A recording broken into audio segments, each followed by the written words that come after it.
James Arness was probably best known in our minds for playing Marshal Matt Dillon for 2 decades on the Western series Gunsmoke, and this caused him to be a beloved character by generations of all ages. On camera, the fans knew him as the Peacemaker in Dodge City, but he was much more than the character he played on this show. He was born to Norwegian and German ancestry in Minneapolis, Minnesota. He attended Burroughs Grade School and Washington High School plus West High School in Minneapolis. During this time, he worked as a courier for a wholesale jeweler. He was a terribly poor student. He had trouble concentrating and focusing on his classes, so he started skipping them. And there was some question as to whether he would actually graduate from high school, but he did in 1942. In 1943, the Army drafted him as a rifleman, and he served during World War II. During one particular battle, he was wounded in the right leg, which led him to be hospitalized for quite a while. While he was there, a variety of nurses that took care of him loved the way his voice sounded, and they told him that he would be perfect for the radio.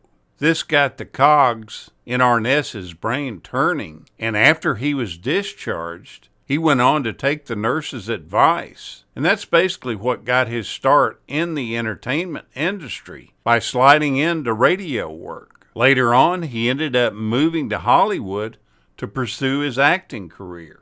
Soon after this, he booked small parts as an actor, and he ended up dropping the U out of his name to become James Arness. You see, his original last name, Arness, had a U in it, and he didn't like that, so he just shortened his name to Arness, which was pronounced basically the same way. Now, he was pretty much broke when he arrived to Hollywood, seeing that he didn't even have a car to get him there. He ended up hitchhiking to California just to get there. He went ahead and made his rounds to agencies and casting calls, and then eventually got small bit parts in films. His original film debut was with RKO Pictures in the movie The Farmer's Daughter, and this is the first time he gets screen credit for a role. Now, he's primarily identified with Westerns, but he appeared in 2 science fiction films, The Thing from Another World and the movie Them.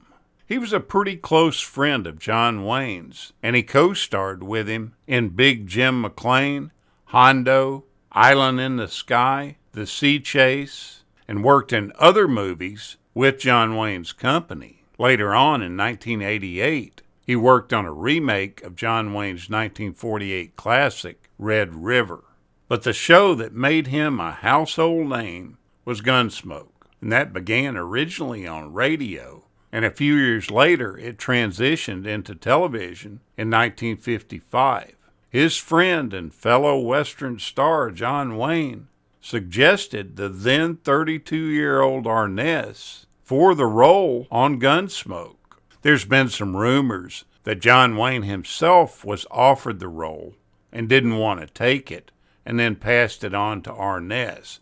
But whether those are true or not, I'm just not sure. But he did tell the production company that he had a young man that he had under contract with his production company that might fit the bill. And he goes on to introduce Arness in the prologue to the first episode of Gunsmoke in 1955. The series started out as a half-hour show and expanded to an hour show in its 7th season.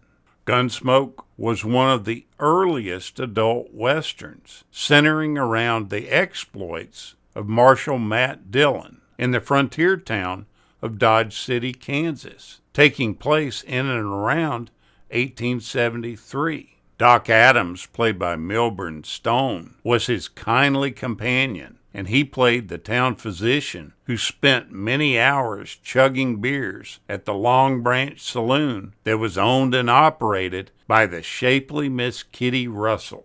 As time went on in the series, there were several changes that were made to the supporting cast, And probably the most notable was the replacement of Matt's loyal deputy, Chester, played by Dennis Weaver, who was replaced by the hillbilly deputy, Festus Hagen, played by Ken Curtis. Gunsmoke went on to start a long-time trend for TV westerns. At one time, there was actually 30 of them on at the same time. But Gunsmoke ended up outlasting all the others. And at the time of its cancellation in '75, it was the only show of its kind on the air. Despite him playing a real stoic character on TV, he was known as a guy that would laugh his head off. When he got going, he couldn't stop laughing. There were numerous times when they were shooting on the set of Gunsmoke, and something would happen, and he would start laughing. Something would tickle him deep inside, and he would just be uncontrollable with the giggles.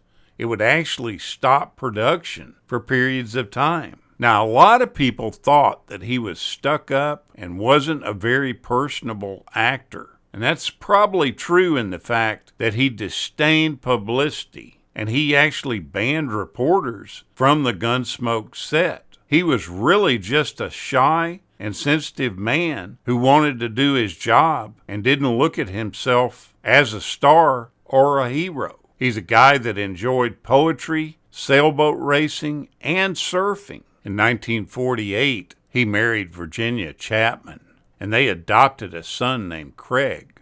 Besides Craig, they went on to have another son named Rolfe that was born in 1952, and a daughter named Jenny Lee Arness, born in 1950. His son Rolfe became a world surfing champion in 1970. His adopted son Craig founded the stock photograph agency Westlight, and he also was a photographer with a prominent name in National Geographic. Chapman and he eventually divorced in 1963, and he got legal custody of the children.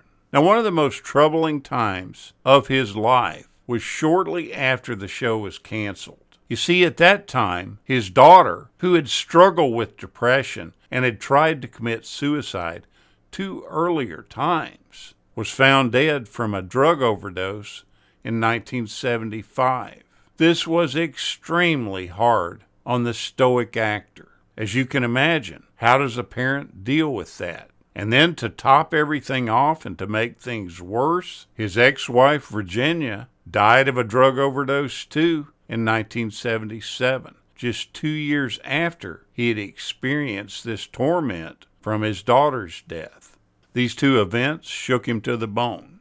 He tried his best to move on, and finally in 1978, he married Janet Surtees. Shortly before his death, his official website posted a letter from Arness that read, "I've had a wonderful life, and I was blessed with many loving people and great friends. I just wanted to take this time to thank all of you for the many years of being a fan of Gunsmoke and all the other fun projects that I was lucky enough to have been allowed to be a part of. I had the privilege of working with so many great actors over the years." James Arness died of natural causes at the age of 88 in his Brentwood home in Los Angeles on June 3, 2011. His body was interred in the Sanctuary of Abiding Hope in Forest Lawn Memorial Park in Glendale, California.